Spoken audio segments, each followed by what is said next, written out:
What if a craving for something as simple as pepper or cinnamon could actually lead to the conquest of an entire subcontinent?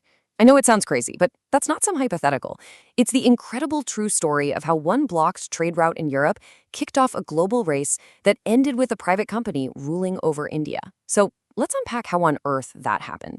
Okay, so let's kick things off with a question that feels, well, surprisingly modern. Imagine a global superpower, totally dependent on one single supply chain for its most valuable must have goods. Now, what happens when that supply chain suddenly just collapses?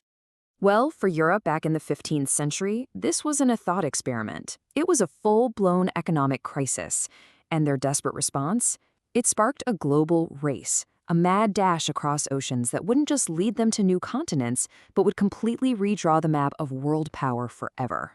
So, our story really begins with that first domino to fall, the single disruption that changed absolutely everything. This is the moment. 1453, the Ottoman Empire captures the city of Constantinople. Now, this wasn't just a city, it was the gateway for Europe's most prized luxuries. We're talking spices worth more than gold, vibrant silks, the works. When it fell, that gateway slammed shut, cutting off the very lifeblood of European trade. And the fallout in Europe was immediate. Prices for spices, for silk, for cotton, they just skyrocketed. The scarcity turned into a crisis, which fueled this fierce rivalry between nations like Portugal, Spain, and England.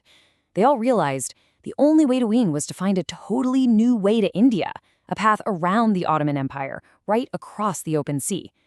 And that desperation, it launched the next phase, a high-stakes race, not over land, but across the vast, uncharted oceans. And the price? A direct sea route to the legendary riches of India. Portugal, they drew first blood. In 1498, Vasco da Gama landed in Calicut, proving that a sea route was actually possible. And that just opened the floodgates. I mean, look at this timeline. The next 150 years were a complete frenzy, with the Dutch, the English, the Danes, and the French all rushing in to claim their piece of the action.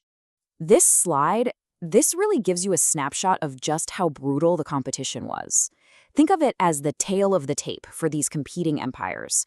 You can see when each one arrived, where they set up their first foothold, and the huge battles that sealed their fate. But look at that final column, decline. That tells you everything you need to know. In this race, there was only going to be one winner. And this image, it just captures the reality of that arrival perfectly.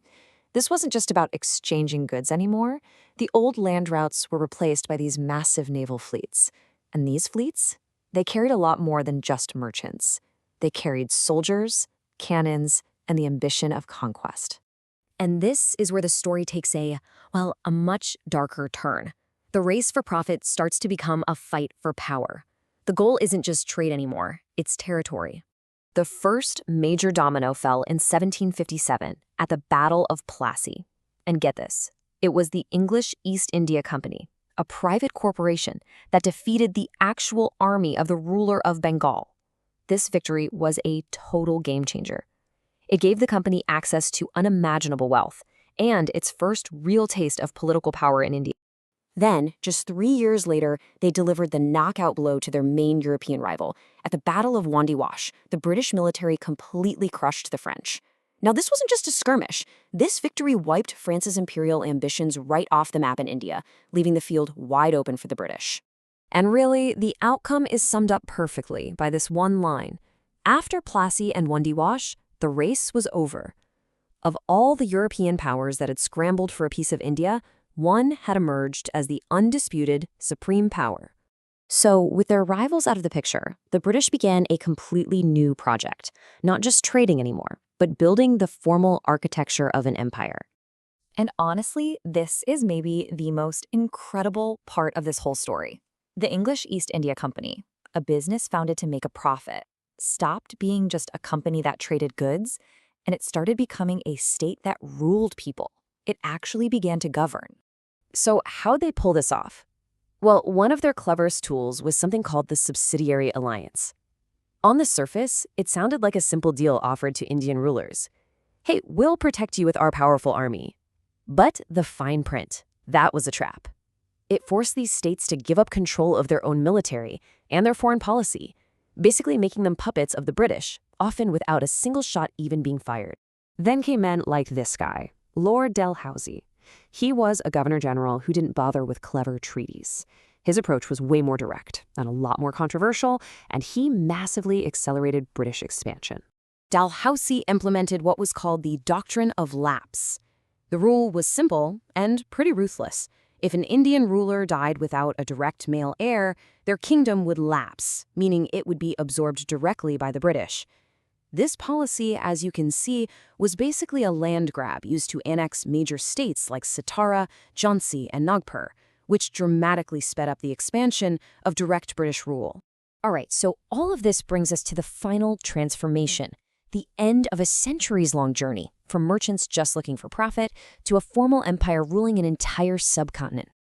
And this slide makes that final transformation crystal clear. On the left, you've got the East India Company, a private corporation started way back in 1600.